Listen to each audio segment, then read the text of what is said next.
Արդյոք կժայթքի սիբիրյան թիկնոցը։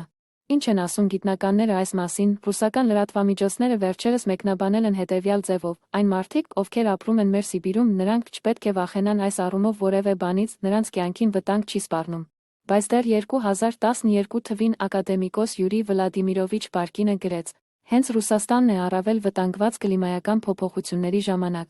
Երկրի միջուկը տեղափոխվում է Թայմիր թերակղզի։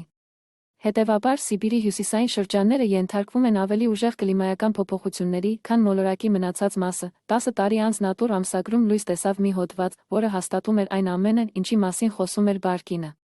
Սիբիրի հյուսիս-արևմտյան մասը տաքանում է ավելի արագ, քան մոլորակի մնացած գոտիները, իսկ Սիբիրյան Արկտիկան 7 անգամ ավելի արագ։ Սիբիրը տաքանում է ներքևից։ Երկրի միջուկի տեղաշարժի պատճառով Սիբիրի ընթերքից հսկայական մագմայի խտանյութ է վեր բարձրանում, որի չափերը ահռելի են։